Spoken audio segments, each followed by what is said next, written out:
அறிவோம். அனைவருக்கும் நமஸ்காரம். இப்போ நாம பார்த்துக்கிட்டு இருக்கிற பாடம் உயிர். இப்ப இந்த உயிர் தான் எல்லாருடைய உடம்புல இருக்கக்கூடிய சுயம் அப்படின்னு பகவான் ஸ்ரீ கிருஷ்ணர் பகவத்கீதையில சொன்னாரு அப்படின்னு நம்ம பார்த்தோம். நான் தான் எல்லா உயிரினுக்குள்ளும் சுயமாக இருக்கின்றேன். அப்ப அந்த நான் அப்படின்னு சொல்லக்கூடிய ஒரு விஷயம் யாருக்கு அத்தாரிட்டி இருக்கு அப்படின்னு பார்த்தா இறைவனுக்கு தான் அந்த அத்தாரிட்டி இருக்கு. ஏன்னா அவனே தூய அறிவு, அவனே தூய உணர்வு, அவனே ஆன்மா.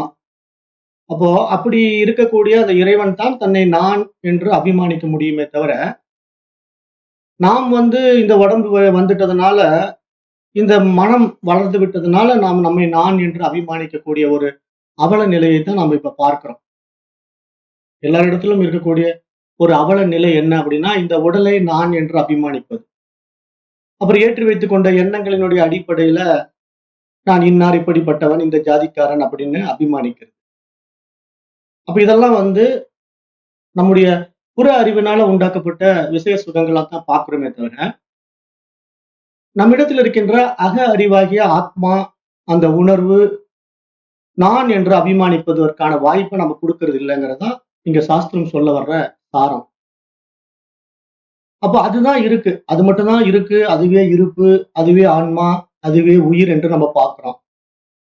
அப்ப அந்த அடிப்படையில நம்ம பார்க்கும்போது இங்க கடவுள் என்று எடுத்தாலும் சரி, இந்த உலகம் என்று எடுத்துக்கொண்டாலும் சரி, இந்த உலகத்திலே இருக்கின்ற உயிரினங்கள் என்று எடுத்துக்கொண்டாலும் சரி, எல்லாமே அந்த இறை அம்சம் தான். அந்த இறைவனுக்கு வேறாக இங்கு எதுவுமே இல்லை. ஏனென்றால் இருப்பதெல்லாம் இறைவனே என்ற அடிப்படையில் தான் இங்கு சாஸ்திரம் பேச வருது. அப்ப நம்ம இது புரியாம நம்ம என்ன பண்ணிட்டு இருக்கோம், நான் இந்த உடல் என்பதாகவும், இந்த உடலுக்குள்ளே இந்த உயிர் தனியாக ஒன்று இருப்பதாகவும் தான் பெரும்பாலான மனிதர்கள் நினைத்துக் கொண்டிருக்கிறார்கள். ஏன்னா பெரும்பாலான மனிதர்களுடைய அபிப்பிராயம் என்ன அப்படின்னா, இந்த உடல் அபிமானத்தின் மூலமா தன்னை நான் என்று இந்த உடலை கருதுகின்றார்கள், அந்த உயிரை மறந்து விட்டார்கள் என்றுதான் நம்ம பார்க்கிறோம். ஆனா உண்மையில் இந்த விஷயம் என்ன அப்படின்னா, உயிருக்கே உரித்தானது. இந்த உலகமும் இந்த அத்தனை விஷயங்களும் அந்த உயிருக்கே உரித்தானது என்பது நமக்கு தெரியல. அப்ப அதை தெரிஞ்சுக்கிறதுக்கு தான் இங்க பரிணாம வளர்ச்சி தேவைப்படுது. அந்த பரிணாமம்ங்கிறது படிப்படியா நம்ம வளர்ந்து வந்த பாதைகளை பார்க்கிறோம் இல்லையா? அது உடல் அளவுல தான் மாற்றங்களை பார்க்கிறோம். ஒரு அறிவு தாவரத்துல இருந்து 6 அறிவு மனிதன் வரைக்கும் நம்ம படிப்படியா வளர்ந்து இந்த விவேகத்தினால, மனிதனிடத்திலே கிடைத்த பகுத்தறிவு பரிமாணத்தினால விசாரித்து பார்த்து விழித்துக் கொண்டோம். அப்ப அந்த விழித்துக் கொண்ட வகையில இப்ப நாம் யார், நம்ம எப்படி உணர்ந்தோம்? நான் அந்த தூய அறிவு, ஆத்மா, அந்த உயிர் என்று இப்ப நம்ம நம்மளை உணர்ந்து கொண்டோம். அப்ப இங்க நடைமுறையில நம்ம இந்த உடலை பார்த்தோம்னா, அந்த உடல் இறந்து போன பிறகு அந்த பிணம் அங்க கிடக்குது. அந்த பிணம் அசைய மாட்டேங்குது, இயங்க மாட்டேங்குது. அந்த பணத்துல பாத்தீங்கன்னா கண்ணு இருக்குது, பார்க்க மாட்டேங்குது, காது இருக்குது, கேட்க மாட்டேங்குது, நாக்கு இருக்குது. ஒரு ஐஸ்கிரீமை கொண்டு போய் வச்சாலும் சுவைக்க மாட்டேங்குது. அப்ப எதனால இது நடக்கல? அப்ப அந்த உடலுக்குள்ள ஏதேனும் ஒரு விஷயம் இருந்திருக்க வேண்டும் இல்லையா? அது உடலில் இருந்து வெளியேறி விட்டது என்பதாகத்தானே மனிதர்கள் நினைக்கிறார்கள். அப்போ எங்க உடலிலிருந்து அது வெளியேறி விட்டது, அதனால் உடல் இயங்க முடியவில்லை என்ற பொருளில் நாம் புரிந்து கொள்வதை விட, அந்த நம்பிக்கையிலிருந்து நாம் வெளிப்பட வேண்டும். எப்படின்னா, இப்ப உயிர் வருவதும் போவதும் இல்ல. இந்த உடல் தான் அதனுடைய தன்மையை இழந்து விடுகிறது. இப்ப உயிர் வெளியேற வேண்டும்ங்கிற அவசியம் உடலுக்கு கிடையவே கிடையாது. அந்த உடலை சரியா வச்சிருந்தீங்கன்னா, அந்த உயிர் நீண்ட காலம் உங்க உடம்புக்குள்ளேயே இருக்கும். ஆனா அந்த உடலை தக்க வைக்க தெரியாததுனால தான் உடல் அழிந்து போகிறது. அப்ப உடல் அழிவுக்கு யார் காரணம்? நாம் தான் காரணம். நம்முடைய உடலை நாம் அழித்துக் கொள்கிறோம் அப்படின்னா அதுக்கு நாம் தான் காரணம். அப்போ 5 அறிவுக்கு உட்பட்ட ஜீவராசிகள் அதனுடைய உடல்களை அழித்துக் கொள்வதற்கு காரணம் என்ன? அவைகளுக்கு அந்த பகுத்தறிவு பரிமாணம் வேலை செய்யாததுனால அது மனம் போன போக்குல போய் கண்டதை சாப்பிட்டு கண்டபடி வாழ்ந்து அது தன்னுடைய வாழ்நாளை சீக்கிரம் முடிச்சுக்குது. எல்லா உயிரினங்களும் தன்னுடைய வாழ்நாளை சீக்கிரம் முடிச்சுக்குது. ஆனா மனிதன் மட்டும்தான் தன்னுடைய உடலை நீண்ட காலம் நீடித்து வாழ வைக்க முடியும் என்று நம்முடைய சனாதன தர்மத்தில் வந்த சான்றோர்கள் நிரூபித்து காட்டியுள்ளார்கள் என்பதை நாம் நடைமுறையில் பார்த்திருக்கிறோம், பார்க்க முடிகிறது, வரலாற்று ஆதாரங்கள் இருக்கிறது என்று சொல்றேன். ஏன் அப்படின்னா, நாம இந்த பிணம் ஆயிட்டதுக்கு காரணம் உயிர் வெளியே போயிடுச்சு அப்படின்னு நினைக்க கூடாது. உயிர் இருந்துகிட்டே இருக்கு. ஆனா உடல் அதனுடைய தகுதியை இழந்து விட்டது. இதை எப்படி நம்ம புரிஞ்சுக்கலாம்? இப்ப ஒருத்தர் வண்டியில போயிட்டு இருக்கும்போது விபத்து நடக்குது. விபத்து நடந்த உடனே அங்க விபத்துல அவருடைய உடம்பு வந்து டேமேஜ் ஆயிடுது. அந்த விபத்தின் காரணமா உடல் வந்து டேமேஜ் ஆன உடனே, உயிர் இருப்பதற்கான தகுதியை அந்த உடல் இழந்து விடுகிறது என்று பார்க்கணும். அந்த உடல் என்ன நடந்திருக்கு? நல்லா இருந்த உடம்பு தான். நல்லா பாடி பில்டிங் எல்லாம் பண்ணி, நல்லா பிசிக்கல் ஆக்டிவிட்டீஸ் எல்லாம் பண்ணி, பிராணாயாமம் எல்லாம் பண்ணி, ரொம்ப திடகாத்திரமா தான் உடம்ப வச்சுக்கிட்டு இருந்தாரு. ரொம்ப அருமையா வச்சிருந்தாரு. ஆனா, விபத்து ஏற்பட்ட உடனே அவர் மேல ஒரு பஸ் ஏறி இறங்கிடுச்சு. இப்ப என்ன ஆயிடுச்சு? அந்த உடல் டேமேஜ் ஆயிடுச்சு. அப்ப அந்த உடல் டேமேஜ் ஆன உடனே, அவர் எவ்வளவு திடகாத்திரமான உடலாக இருந்தாலும், அதனுள் உயிர் இருப்பதற்கு தகுதி கிடையாது. உயிருக்கு வந்து அந்த உடல்ல எல்லாம் சரியா இருந்தா தான் அந்த உயிரானது உடலை வச்சு இயக்க முடியும். அந்த உடல் பழுதுபட்டு விட்டா, அத நம்ம தூக்கி வீச வேண்டியது தான். அப்படிதான் உயிர் வந்து இந்த உடலை கையாளுது என்று நீங்க நல்லா புரிஞ்சுக்கணும். ஏன்னா நடைமுறையில இப்ப நம்ம எத்தனையோ பொருள் உபயோகப்படுத்துறோம். இப்ப நான் செல்போன் யூஸ் பண்றேன், கம்ப்யூட்டர் யூஸ் பண்றேன் அப்படின்னா, அதனுடைய பயன்பாடு எனக்கு நல்லா பயன்பட்டுட்டு இருக்கிற வரைக்கும் நான் அத பயன்படுத்துவேன். அது அப்படியே நாளடைவுல ரொம்ப ஹேங் ஆகுது, அப்பப்போ எரர் ஆகுது, ரொம்ப ட்ரபுள் பண்ணுது அப்படின்னா நான் என்ன நினைப்பேன்? இனிமேல் இந்த செல்போன் வேண்டாம், தூக்கி வீசிட்டு வேற வாங்கிக்கலாம். இந்த கம்ப்யூட்டர் வேண்டாம், தூக்கி வீசிட்டு வேற கம்ப்யூட்டர் வாங்கிக்கலாம் அப்படின்னு நான் எப்படி என்னுடைய உபயோகப்படுகின்ற பொருளை வீசிடுவனோ, உபயோகத்துக்கு வேண்டியதில்ல, அது வீணாகி விட்டது என்று நான் கருதுகின்றேனோ, அது மாரி உயிர் என்ன பண்ணுதுன்னா, இந்த உடம்பு இனிமேல் எனக்கு பயன்பாட்டுக்கு பயன்படாது என்று கருதும்போது இந்த உடம்பை விட்டு விலகி விடுகிறது என்று தான் பார்க்கணுமே தவிர, உடம்பிலிருந்து வெளியேறி விடுகிறது என்று பார்க்கக்கூடாது என்பத நாம் இங்க நல்லா புரிஞ்சுக்கணும். அந்த உயிரை வந்து தனியா நம்மளால பிரிச்சு பார்க்க முடியாது. ஏன்னா நமக்கு வந்து பிரத்யட்ச பிரமாணமா கண்களால உயிரை காண முடியாவிட்டாலும், அந்த உடல் மூலமா அந்த உயிர் இயங்கிட்டு இருக்கிறத நம்ம பார்க்கிறோம். ஏன்னா அந்த உயிர் இருக்கிறதுனால தான் அந்த உடல் இயங்குது. அப்ப இயங்காத பிணம் அப்படிங்கிற ஒரு விஷயம் எப்ப வருது? அதனுள்ள உயிர் இல்லன்னா அது இயங்காத பிணம் என்று சொல்கிறோம். அப்ப உயிர் இருந்தா அது இயங்குகின்றது. அது நடைமுறையில் வாழ்கின்றது அப்படின்னு நம்ம சொல்றோம். அந்த அடிப்படையில தான் இங்க 2 வார்த்தைகள் வந்தது. சிவம், சவம் அப்படிங்கிற 2 வார்த்தை. அப்ப சிவம்னா உயிரு, சவம்னா இந்த உடல். அப்ப உடல் சமம் ஆகாம நீங்க சிவமாவே வச்சிருக்கணும்னா, அதற்கான நுணுக்கங்களை, நுண்ணிய விஷயங்களை யார் ஒருவன் அறிந்து கொள்கிறானோ, அவன் யோகி, அவன் ஞானி என்று இங்கே சாஸ்திரம் சுட்டிக்காட்டுது. அப்ப உயிர் வந்து வெளியேறி விட்டதனால இந்த உடல் இயங்காமல் பிணம் எனப்பட்டதா? அல்லது உடல் இயங்க ஒத்துழைக்காததுனால உயிர் என்று ஒன்று வெளியேறி விட்டதா என்று நம்ம விடை காண முயற்சி பண்ணோம்னா, இங்கு உடல் இயங்க முடியாததுனால தான் உயிர் அந்த இடத்துல தங்கல. அது இருக்க முடியல அப்படிங்கிற மாதிரி தான் நம்ம பார்க்கணும். இதுதான் சரியான விஷயமாக இருக்க முடியும்ங்கிறத புரிஞ்சுக்கணும். இப்ப நாம வந்து இந்த உடல் உறுப்புகள சரியா வச்சுக்கிட்டு இருந்தோம் அப்படின்னா, நம்ம நீண்ட காலம் வாழலாம். ஏன்னா இந்த உடல் உறுப்புகளுக்கு வந்து ஆரோக்கியம் ரொம்ப முக்கியம் இல்லையா? ஒவ்வொரு உறுப்புகளும் நம்ம பலப்படுத்தி வச்சுக்கணும். அப்ப அதற்கான தியான முறைகள், குண்டலினி சக்தியை உருவாக்குகின்ற தியான முறைகள், அப்புறம் வந்து நெறைய உடற்பயிற்சிகள் இப்படியெல்லாம் நம்ம உடம்புக்கு குடுத்துட்டு இருக்கிறோம். உணவு முறைகள நம்ம சரியா எடுத்துட்டு இருக்கிறோம். இப்படியெல்லாம் நம்ம ஆரோக்கியமா வாழ்ந்தா போதுமா அப்படின்னா, அது மட்டும் போதாது. மனதளவிலும் நம்ம ஆரோக்கியமா இருக்கணும். ஏன்னா இங்க மனம்ங்கிற ஒரு சூட்சுமம் வந்து உடலை கையாளுவதனால, அந்த மனம் வந்து கெட்டுப் போயிருந்தா, கண்ட கழிவுகள உள்ள ஏத்தி வச்சுக்கிட்டு இருந்தா, அது உடம்ப வந்து தக்க வைக்க விடாது. ஏன்னா மனமே என்ன பண்ணும்னா, திருப்பி திருப்பி இந்த உடலை வந்து சீர்கேடு அடைய வைக்கும். ஏன்னா மனதினால் தான் பெரும்பாலான நோய்கள் நம்ம உடம்புக்கு வருது.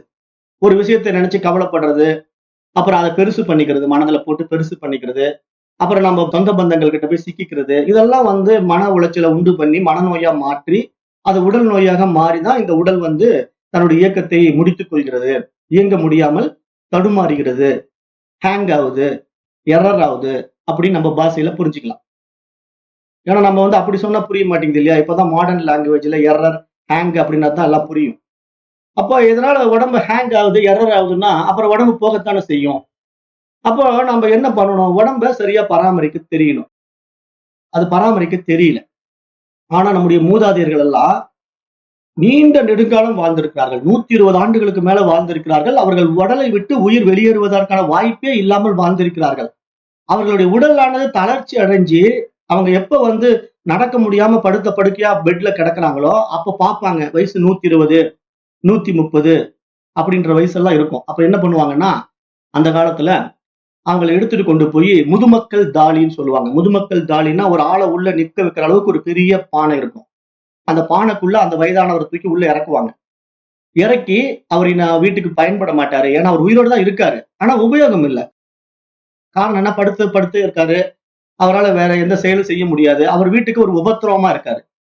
அப்ப அந்த நிலையில அந்த காலத்துல என்ன பண்றாங்கன்னா, முதுமக்கள் தாலி என்ற நிலையில அவர கொண்டு போய் வாலண்டரியா சாகடிக்கிறாங்க. அதாவது அவர் சாகுறதே கிடையாது. உடல்ல இருந்து உயிர் வெளியேறுவதே கிடையாது. ஆனா இவர்கள் என்ன பண்றாங்கன்னா, அந்த உடம்ப தூக்கி கொண்டு போய் அந்த பெரிய பானைக்குள்ள போட்டு, அந்த பானைய மூடி மண்ணுக்குள்ள புதைச்சிடுறாங்க. அதை நம்முடைய நவீன அகழ்வாராய்ச்சியில நம்ம தோண்டி எடுக்கும்போது, முதுமக்கள் தாலி என்று பார்க்கிறோம். இதை பற்றி சங்ககால இலக்கியங்களும் பேசுது. சங்ககால இலக்கியங்கள்ல இந்த முதுமக்கள் தாலியை பற்றிய நெறைய விஷயங்கள் இருக்கு. முதுமக்கள் தாலிங்கிறது நமக்கு எப்படி இருக்கும் அப்படிங்கிறத நம்ம பார்க்கணும் அப்படின்னா, அதுக்கு Googleல போய் நீங்க சர்ச் பண்ணீங்கனாலே நெறைய ஃபோட்டோஸ் எல்லாம் கிடைக்கும். முதுமக்கள் தாலின்னு போட்டு பாருங்க. பழைய பானைகள், அது எப்படின்னா மனித உயரத்துக்கு இருக்கும். அந்த பானை சின்ன பானை கிடையாது. ரொம்ப பெருசா செஞ்சு அந்த ஆள உள்ள உட்கார வச்சிருப்பாங்க. அப்புறம் அகழ்வாராய்ச்சியில தோண்டி எடுக்கும்போது அந்த பானைக்குள்ள எலும்புக்கூடுகள் எல்லாம் இருக்கிறத கண்டுபிடிச்சிருக்காங்க. இதெல்லாம் நீங்க Googleல பார்க்கலாம். அதுக்கு பேரு முதுமக்கள் தாலி என்று புரிந்து கொள்ளுங்க. அப்ப எதுக்காக இத நான் இங்க சொல்ல வரேன் அப்படின்னா, நீங்க மரணம் என்பது உடலுக்கு தான். அந்த உயிர் என்றைக்கும் இறக்கிறது இல்ல. அது எப்பொழுதும் இருந்து கொண்டே இருக்கிறது. ஆனால் அந்த உயிரை தக்க வைத்துக் கொண்டு இந்த உடலை வைத்துக் கொண்டு நம்ம என்ன செய்யணும்? அப்ப எதுக்காக இந்த உடல் கிடைச்சிருக்கு? ஔவையார் அழகா சொல்றாங்க. உடம்பினை பெற்ற பயனாவது எல்லாம் உடம்பினுக்குள்ளே உத்தமனை காண் அப்படின்னு ஒரு அருமையான விஷயத்தை ஔவையார் எடுத்து சொல்றாங்க. அப்ப இந்த உடம்பை பெற்ற பயன் என்பது யாருக்கு? எல்லா ஜீவராசிகளும் உடம்பை பெற்றிருக்கு. ஒரு எறும்புல இருந்து யானை வரைக்கும் கூட உடம்பு இருக்குது. ஆனா அவைகளெல்லாம் உத்தமனை காண முடியுமா? காண முடியாது. அப்ப யார் ஒருவன் அந்த உடம்புக்குள்ள இருக்கிற உத்தமனை காண முடியும்? விவேகத்தினால விழித்துக் கொண்டவன் தான் அந்த உடம்புக்குள்ள இருக்கிற உத்தமனை காண முடியும். சாதாரண மனிதர்கள் அந்த உத்தமனை காண முடியாது. எல்லாம் வெளியே தேடிட்டு இருப்பாங்க.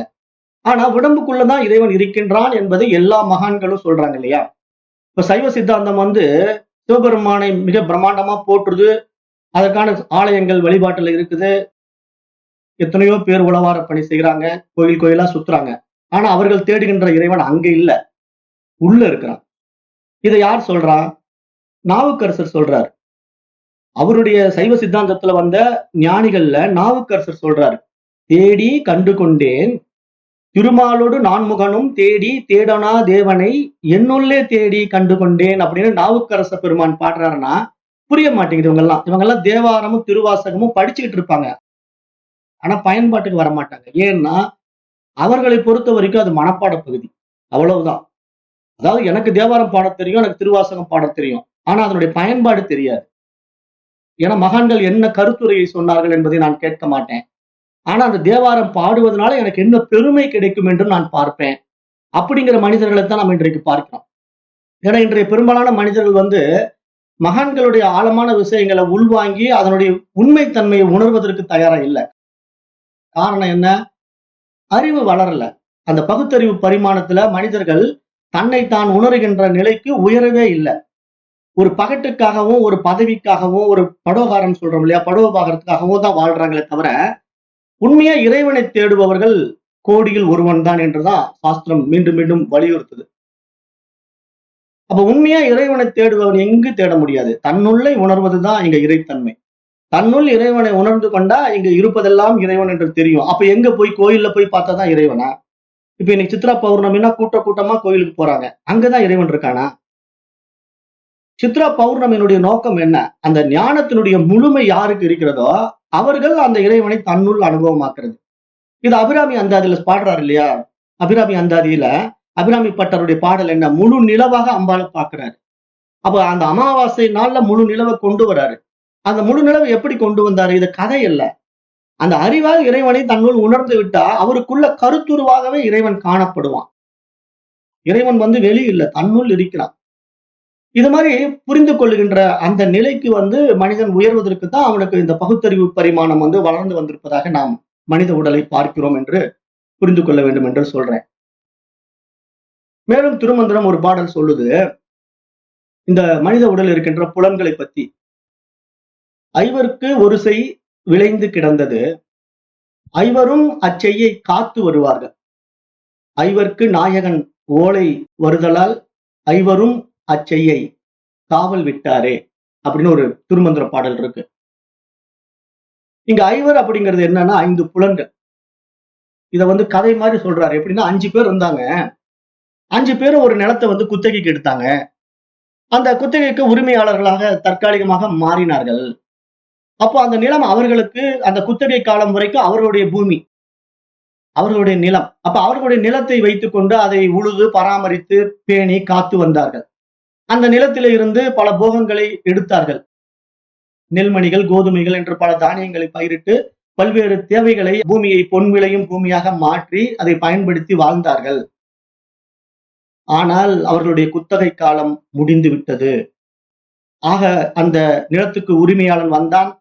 உங்களுடைய குத்தகை காலம் முடிந்து விட்டது, என்னுடைய பூமியை திருப்பிக் கொடுங்கள் என்று பூமியை வாங்கிக் கொண்டான். அவர்கள் ஐவரும் அந்த பூமியை விட்டு வெளியேறி விட்டார்கள் என்று இந்த திருமந்திரம் சொல்லுது. அப்ப இந்த திருமந்திரம் சொல்றதனுடைய அர்த்தம் என்ன? இங்க மனித உடலுக்குள்ளே 5 புலன்கள் இருக்கு. இந்த 5 புலன்களையும் வைத்துக் கொண்டு இந்த மனிதன் ஆடாத ஆட்டம் எல்லாம் ஆடினான். இந்த உலகத்துல என்னென்ன பார்க்கணுமோ பார்த்து ரசிச்சான், என்னென்ன சுவைக்கணுமோ சுவைச்சு ரசிச்சான், என்னென்ன நுகரணுமோ நுகர்ந்து ரசிச்சான். 5 புலன்களிலும் ஆடாத ஆட்டம் எல்லாம் ஆடிய மனிதன் குத்தகை காலம் முடிந்தது. இந்த உடம்பினுடைய குத்தகை காலம் முடிந்தவுடனே இந்த உடம்புக்கு உரிமையாளன் யார்? அவன் வந்தான். அவன் என்ன சொல்லிட்டான்? முடிஞ்சது உன்னுடைய டைம், கிளம்புன்ட்டான். உயிரானது அந்த உடம்பை இனிமேல் தகுதியற்றது என்று நினைத்தவுடனே அதிலிருந்து விடுபட்டு விட்டது. இந்த நிலையில் அந்த உடல் பயனற்று போனது. இப்படிதான் மனித உடல் இயங்கிக் கொண்டிருக்கிறது என்ற ஒரு மிகப்பெரிய உண்மையை மகரிஷிகளும் மகான்களும் நமக்கு இங்க உணர்த்துகிறார். அப்ப இந்த 5 புலன்களை வைத்துக் கொண்டு நாம இந்த உலகத்தை அனுபவிக்கிறோம் அப்படின்னா அது அந்த உயிருடைய தேவைக்காக இந்த உலகம் அனுபவிக்கப்படுதே தவிர நம்முடைய தேவைக்காக இந்த உலகம் அனுபவிக்கப்படல. ஆனா நாம என்ன பண்ணிட்டோம்? உயிர் இந்த உடலை எடுத்திருக்குன்னா அதற்கு ஒரு நோக்கம் இருக்கு அப்படிங்கறத நம்ம இங்க புரிஞ்சுக்கணும். எப்பயுமே ஒவ்வொருத்தருக்கும் ஒவ்வொரு நோக்கம் இருக்கு. இந்த படைப்பினுடைய காரண காரியங்கள் சாதாரண ஆட்களுக்கு புரியாது. ஞானிகளுக்கும் மகரிஷிகளுக்கும் தான் புரியும். அப்ப இங்க நாம இந்த உடம்புக்குள்ள இந்த உலகத்தை அனுபவிச்சுக்கிட்டு இருக்கோம் அப்படின்னா, இப்ப நமக்கு உடம்பு கொடுத்ததனுடைய நோக்கம் அந்த அறிவுக்கு தெரியும், அந்த உயிருக்கு தெரியும். ஆனா நாம என்ன நினைச்சுக்கிட்டோம்? அந்த உயிர் உள்ள பூந்து அதனுடைய அறிவை நம்ம இடத்துல பிரகாசிக்க வைத்த உடனே, மனதின் மூலமாக பிரதிபிம்ப பிரகாசம் நம்ம இடத்துல வெளிப்பட ஆரம்பிச்ச உடனே நானுங்கிற அகங்காரமா நம்ம கிட்ட வெளிப்பட ஆரம்பிச்சிருச்சு. அந்த உண்மையான நானுக்கான அதிபதியை நம்ம மறந்துட்டோம். உண்மையான நான் என்று சொல்லக்கூடிய அந்த இறைவனை, அந்த உயிரை, அந்த உணர்வை நாம விட்டுவிட்டு இந்த மனம்தான் நான், இந்த உடல் தான் நான் என்ற ஒரு அபிமானத்தின் காரணமாக இந்த உலக வாழ்க்கையை நாம கையாள கற்றுக்கொண்டதின் விளைவு என்ன அப்படின்னா, மனம் போன போக்கிலே நம் வாழ்க்கையை வாழ ஆரம்பித்ததனுடைய விளைவு இன்று பல்வேறு துயரங்களுக்கும் கஷ்டங்களுக்கும் ஆளாகி கொண்டிருக்கிறோம் என்பதை நம்ம பார்க்க முடியும். ஆனா நாம அந்த உணர்வு கிட்ட, அந்த உயிர்கிட்ட, அந்த இறைவன் கிட்ட நாம நம்ம மனதையும் உடம்பையும் ஒப்படைச்சிட்டோம் அப்படின்னா, நான் தான் ஏற்கனவே சொல்லியிருக்கேன், நம்முடைய வாழ்க்கையை இறைவன் வாழ்வான் என்று. இதை பக்தி மார்க்கத்துல சரணாகதின்னு சொல்றோம். சரணாகதி அப்படின்னா இங்க இறைவன் மட்டும்தான் இருக்கிறான், இறைவனுக்கு வேற இங்க எதுவும் இல்லை. அப்ப இறைவனுடைய படைப்பிலே வெளிப்பட்ட இந்த உடலும் இந்த மனமும் அவனுடைய விருப்பத்தின் அடிப்படையில் இந்த பூமிக்கு வந்திருக்கு. ஆகவே இதனுடைய வாழ்க்கையை அது வாழட்டுமே, அதனுடைய விருப்பப்படி அது வாழட்டுமே என்று எத்தனை பேரால் இந்த உடலையும் மனதையும் அந்த இறைவனிடத்திலே ஒப்புவிக்க முடியுமோ அவர்கள் வாழ்க்கையை இறைவன் வாழ்கின்றான் என்றுதான் நம்ம பார்க்கணும். அப்படி வாழ்ந்தவர்கள் தான் மகான்கள், ஞானிகள் எல்லாம். அவர்கள் ஒரு நாளும் தான் இந்த உடல் மனம் என்ற அகங்காரம் கொண்டதே கிடையாது. எல்லாம் அவன் செயல் என்ற நிலையில் தான் அவர்கள் தங்களுடைய வாழ்க்கையை வாழ்ந்தார்கள் என்று நம்ம பார்க்கிறோம். அப்ப அந்த அடிப்படையில அந்த உயிரானது ஒரு உயரிய அறிவு பொருள்.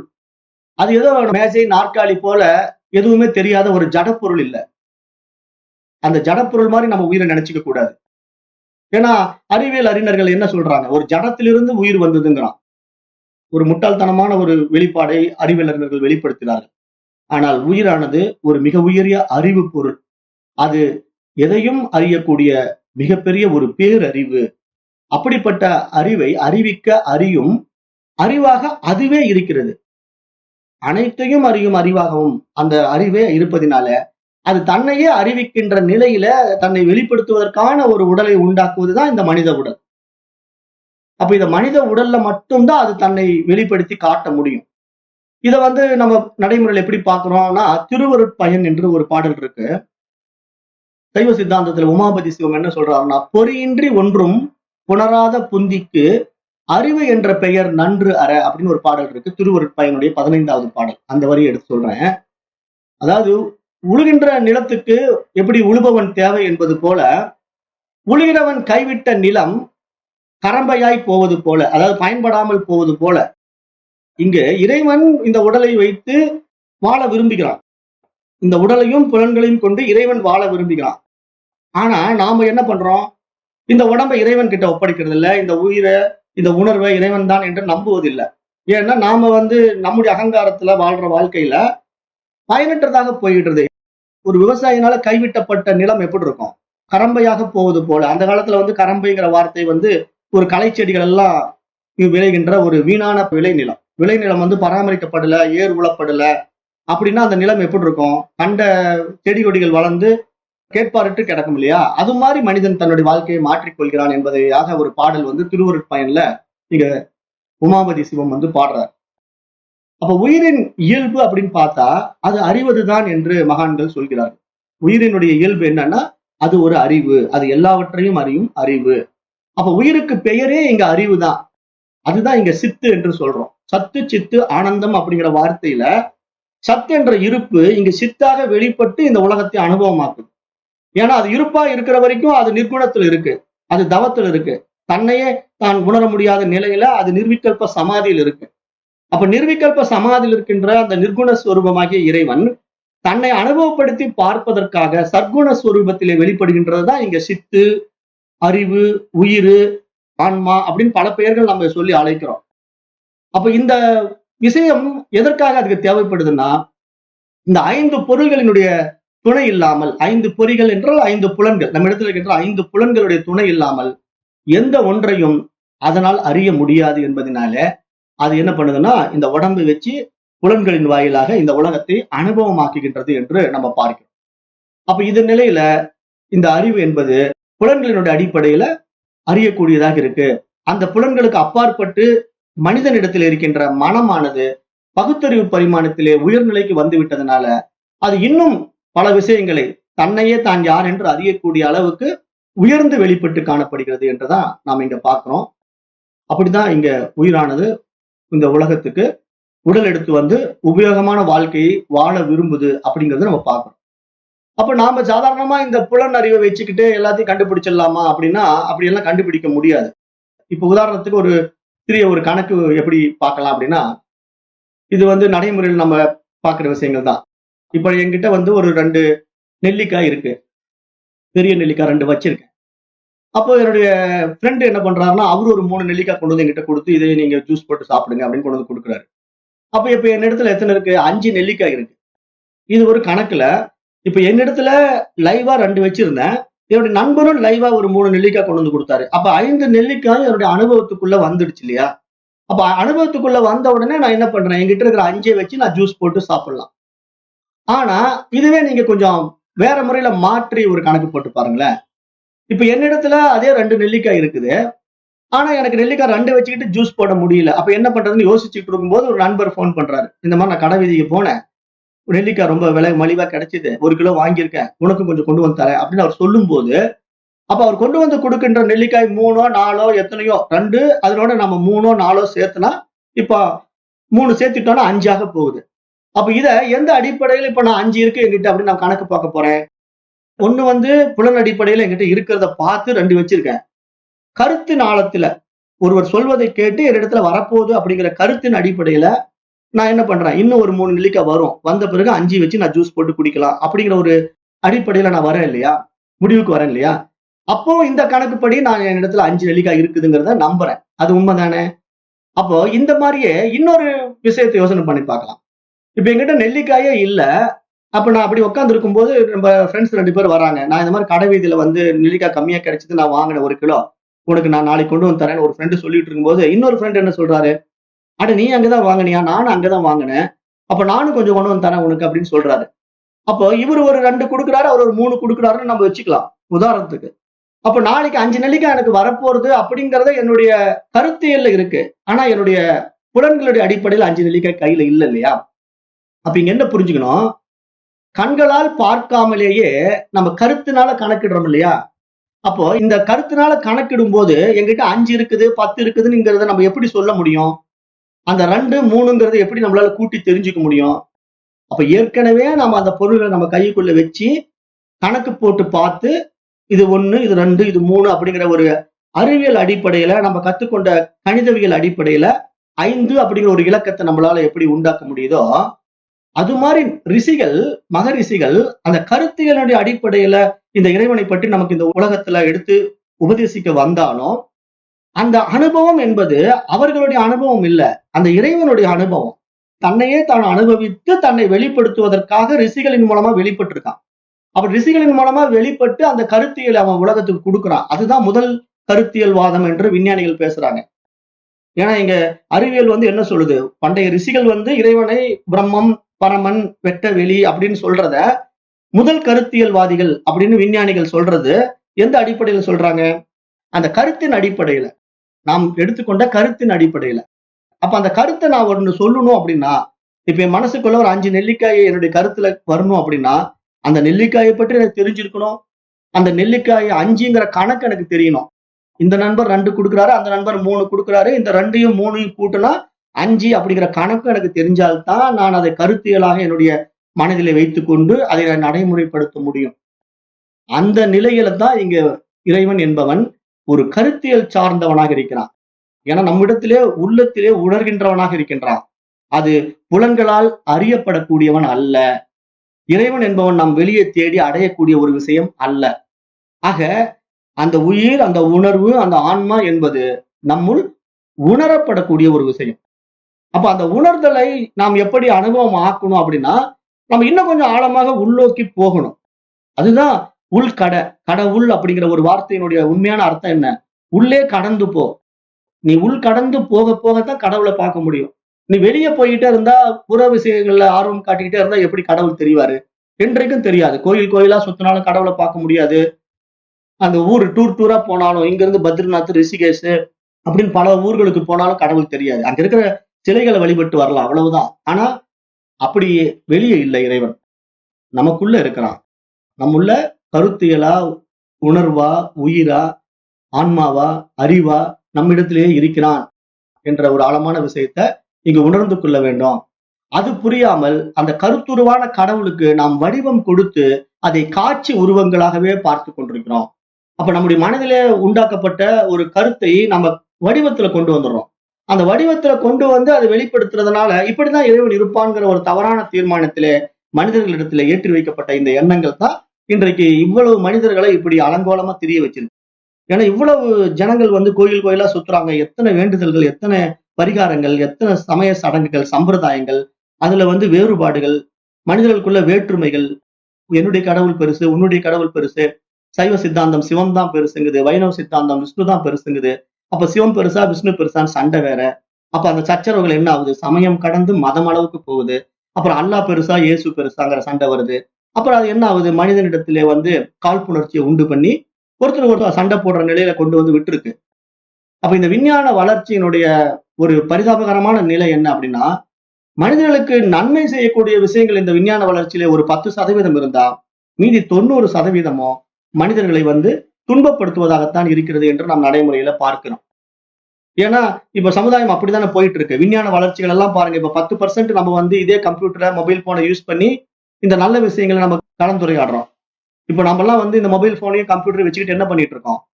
இறைவனை பத்தி தெரிஞ்சுக்கிட்டு இருக்கோம். அப்ப அதுக்கு நமக்கு இந்த விஞ்ஞான கருவிகள் பயன்பாட்டுல இருக்கு.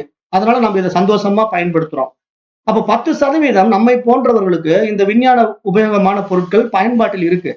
ஆனா மீதி 90% மனிதர்கள் இந்த மொபைல் போனையும் கம்ப்யூட்டரையும் எதற்காக பயன்படுத்துகிறார்கள் என்றால் அழிவுக்காக பயன்படுத்துகிறார்கள் என்று நம்ம பார்க்கிறோம். மனித சமுதாயத்தின் அழிவுக்காக பயன்படுத்தி கொண்டிருக்கிறார்கள் என்பதையும் பார்க்க முடிகிறது. அப்ப இந்த அடிப்படையில் தான் இங்க திருமந்திரம் மீண்டும் ஒரு விஷயத்தை சொல்லுது. தன்னை அறிய தனக்கு ஒரு கேடில்லை, தன்னை அறியாமல் தானே கெடுகின்றான். தன்னை அறியும் அறிவை அறிந்த பின் தன்னை அர்ஜிக்க தான் இருந்தானே. எவ்வளவு அருமையா திருமூலர் சொல்றார். அப்ப தன்னை அறியாமல் ஒருவன் தானே கெடுகின்றான். ஏன்னா தன்னை அறிவதனால் ஒரு கேடு இல்லை என்று சொல்கிறார். நீ உன்னை தெரிஞ்சுக்கோ. நீ எதையோ போய் தெரிஞ்சுக்கிறியா? உலகத்துல என்னவென்னமோ விஷயங்கள் உட்காந்துட்டு மொபைல் போன்ல அதை பாக்குற, இதை பாக்குற, தேவையில்லாத விஷயங்களை பார்த்துட்டு இருக்க. ஆனா உன்னை நீ தெரிஞ்சுக்கிட்டியா? தன்னை அறிய தனக்கு ஒரு கேடு இல்லை, தன்னை அறியாமல் தானே கெடுகின்றான். தன்னை அறிந்து கொள்ளாமல் அவன் கெட்டு போகிறான்கிறார். அவன் தானே கெட்டு போகிறான். பல விஷயங்களை உலக சமுதாயத்தில் இருக்கிற தேவையற்ற விஷய சுகங்களிலே மூழ்கி கெட்டு போகின்றான். ஆனால் அவன் தன்னை அறிந்து கொண்ட விஷயத்தை ஒரு சத்சங்கத்தின் மூலமாக அத்தியாத்ம யோக கல்வியின் மூலமாக அறிந்து கொண்டான் என்றால், தன்னை அறியும் அறிவை அறிந்த பின், எவ்வளவு அருமையா சொல்றாரு பாருங்க. தன்னை அறியும் அறிவுங்கிறார். தன்னை அறியும் அறிவு. தன்னை அறியும் அறிவை அறிந்த பின் தன்னையே அர்ச்சிக்கத்தான் இருந்தானே. அப்ப எங்கேயாவது கோயில்ல போய் அர்ச்சனை பண்ணணுமா? தன்னையே அர்ச்சிக்கிறான். தானே அந்த பிரம்மம், தானே அந்த இறைவன், தானே அந்த உணர்வு, தானே அந்த உயிர் என்று தன்னிலே தான் ஆனந்தம் அடைகின்ற அந்த பேரானந்த நிலைதான் இங்கு பிரம்மா அனுபவம், ஆனந்த அனுபவம், ஆத்ம அனுபூதி, இறை அனுபூதி என்று சாஸ்திரம் மீண்டும் மீண்டும் இதை விரிவாகவே நமக்கு தெளிவுபடுத்த விரும்புகிறது. அப்ப இதன் அடிப்படையில இன்னும் சில விஷயங்களை நாம் ஆழமாக பார்க்க இருக்கிறோம். இன்றைக்கு நேரம் கருதி இத்துடன் இந்த வகுப்பை நான் நிறைவு செய்கின்றேன். நன்றி. ஓம் தத்.